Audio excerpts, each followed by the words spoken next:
Good morning, everyone. Stephen Percy here, President of Portland State, and I want to welcome you to the PSU Equity Summit. This is an important day for PSU. It's a day in which we commit to bold action and sustained energy aimed at eliminating racism and creating equity and justice on our campus. As we start today, I would like to ask us all to share a moment of silence and reflection for the loss of our colleague, Dr. Xander Davies, in our College of Education. He passed away a few days ago. Dr. Davies was a passionate and effective teacher and researcher who served as a beacon for student success, research that makes a difference, and community engagement. The College of Education hosted an inspiring celebration of Dr. Davies' life last evening. As we start the day, I would like all of us to take a moment to mourn the passing of a colleague who leaves us with an inspirational legacy.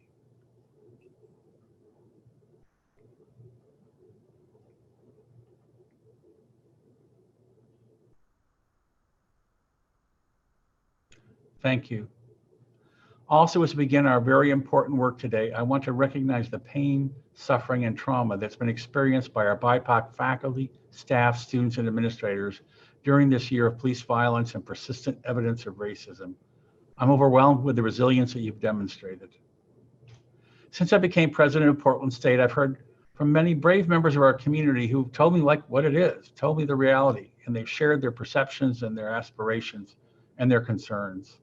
And out of that conversation, 4 interrelated themes emerged, and I want to share them with you. 1, Portland State is not living up to its ideals. 2, we as a campus are not doing enough to fight racism and promote equity. 3, our past dialogues, symposia, and convenings have not created action or change. Thereby, they started with some hope, they generated some interesting ideas, and then it ended up being a disappointment and frustration. Can't let that happen again. And importantly, our failure to take action and step forward with bold change is hurting our faculty, staff, and students. I'm grateful to every person who has shared with me and other campus leaders their personal experiences and aspirations. I've been deeply affected by these conversations. And I believe these reflections that they were shared with me are right as they were listened to me. We have not done enough. We have much more to do. We need to be committed to action. We need to make a difference. It is my deep desire today represents a fresh start, the opportunity to learn from those who have experienced racism, discrimination, injustice, and oppression. I hope today we can envision the university we want to become. Our work today must begin framing bold action to create change. We must commit to the goal of eliminating all forms of racism and discrimination. I realize that many here today, and likely others who are not joining us, approach this day with some skepticism, wondering if it'll be another exercise, another conversation, another convening where voices are shared, ideas begin to happen, and then energy dissipates and nothing changes. We are creating a huge injustice if we let that happen again, and we can't do that. This is not a business as usual day for me, and I don't think it is for you either. Promoting equity and justice at Portland State is the most important work of my presidency. It's all of our work, and we must start with a commitment to the sustained work that is required for true transformation. Let our transformation start today, and let us commit to this for the long term. We can't solve it all immediately, but we can commit to working it over the long term to make real difference. Thank you for being part of the Equity Summit today. I appreciate the privilege of learning from so many members of our campus community. Thank you. I can't breathe. Again, who would have imagined 2020 would be 2014 all over? Again, we watched a life taken without regard, feeling our anxiety and panic rise alongside the witnesses to a murder. Once again, we are gripped with the sense of powerlessness, of grief, and of disbelief, unable to draw a line connecting the alleged crime to the resulting extrajudicial punishment. I can't breathe. What my daughter says when I engage in relentless tickling. Now an abrupt reminder that at any point in time, life can be interrupted by race. Life can be changed, life can be ended. These reminders have been everywhere. Who gets to sleep and wake up safely? Who gets to go for a run? Who gets to watch birds? Who gets to take a nap in common spaces? Who gets to love the wrong person? Who gets to barbecue in public? Who gets to campaign in nice neighborhoods? On a macro level, who gets to be angry? Who gets to be difficult? Who gets to push back? Who gets to be a maverick? And fundamentally, who gets to be human? I can't breathe. It has become the shorthand BIPOC folks are using to describe what it feels like to be in spaces that were not created for them.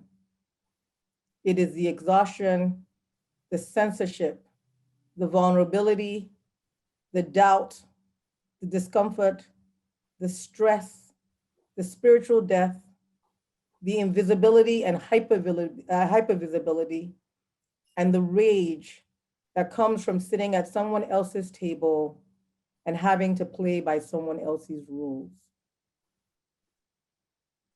Of the many folks I have spoken to from past jobs this summer, my students have stuck with me the most because I have felt mostly helpless to assist them. If you want to build an infrastructure to do this work, call me. I don't have all the answers, but I can definitely help. But what do I say to my students who are grieving, some for the first time because of their age, as they grapple with the signals everywhere that indicate that their lives are not valued?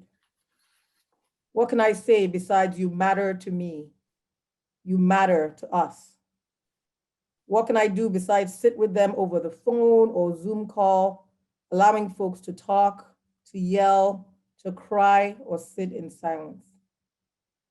What tools do I have besides saying over and over again to my students in ways that are part hope, part prayer, part defiance, and part determination? You will not die. You will not die. In spite of oppressive systems and structures, and through this devastation, you will not die. You will make it through. You will find your light again.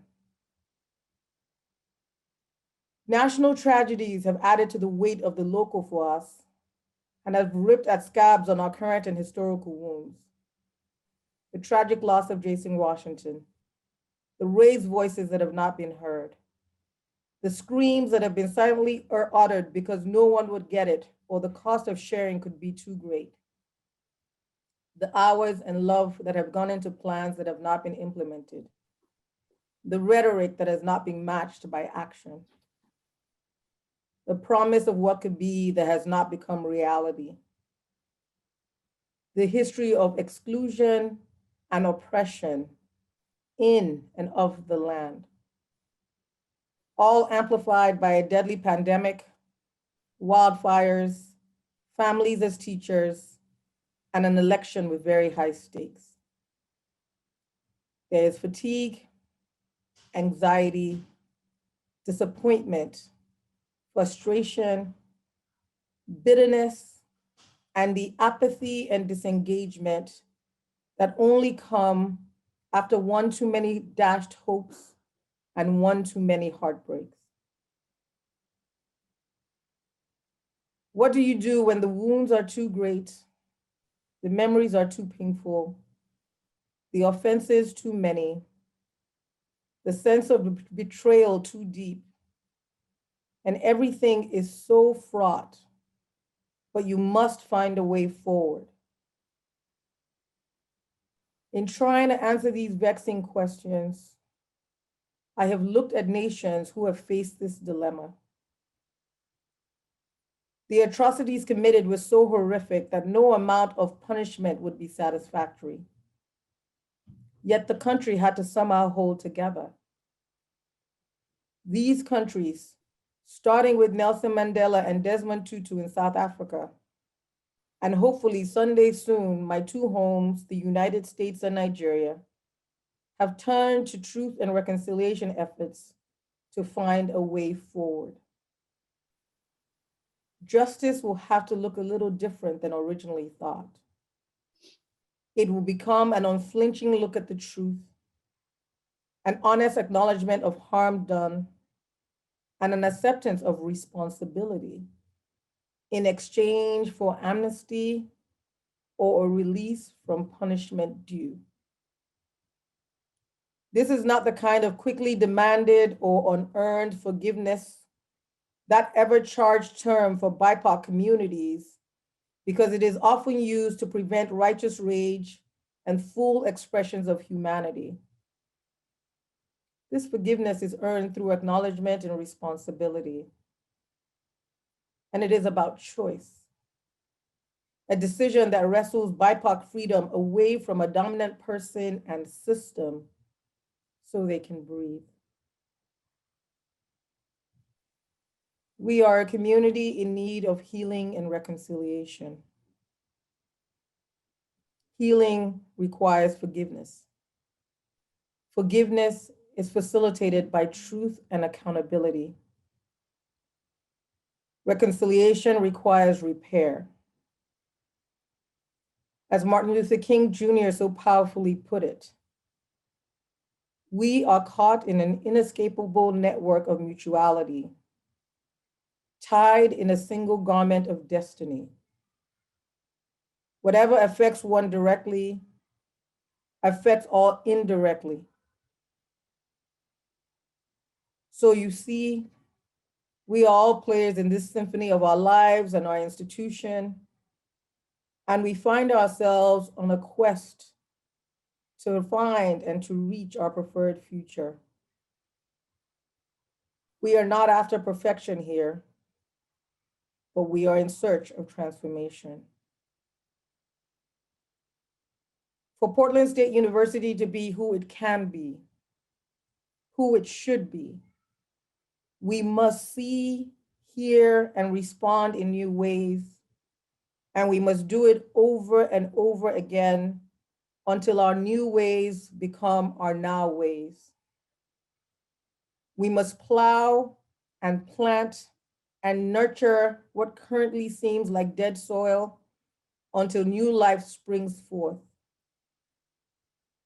We must surface and attend to hitting and competing commitments that can sabotage the work, and we must engage with our fear of failure, success, and change. We must create opportunities to rebuild relationships and trust. We must create opportunities to innovate for justice and equity, and we must build a capacity to own this work at every level of the organization, starting but not ending at the top. We must bridge from our pain to our restoration, from our present to our future, and from our despair to our possibilities. We need a purpose, a vision, and an ambition so great in this area that it transforms us. We get to do what so many countries have been unable to do, even if we do it imperfectly. We get to center and enable the upliftment and advancement of BIPOC folks in ways that speak to their intersecting identities and different experiences and needs, and in ways that uplift the whole. As President Percy said, we know many of you have been here before and feel like you cannot risk dreaming of a different outcome. We need you to. We ask you to take the risk once more, to imagine, what if we actually move forward this time? What can this look like at PSU and in Portland? What will it take for us to face truth, to deal with impact, to repair, and to find new paths to move forward together? That is the work before us. We're here to find a pathway to our next because the current reality is not serving us, and we know we cannot get to next from here without doing things differently. We are here to create a container for our hearing, our healing, our thriving, and our elevation. If anyone could figure this out alone, we would not need to be here. But we need all of us to do this. The responsibilities and the work might be different, but we all have work to do. As we imagine possibilities and realities that do not yet exist, we honestly acknowledge the headwinds that face us. We know that success will not come easy or quick, and we know progress will be uneven and messy and that there will be setbacks. We have some sense of what the future will demand from us for possibility to become reality. Yet, part hope, part prayer, part defiance, and part determination, we say, in spite of it all and through it all, we will tap into the power, light, and assets in our community, and we will fight for, we will work for, and we will hang in there for a future that is for more of us. With all of the brilliance and passion I have encountered as I have entered the PSU community, I am going to bet on us getting this done.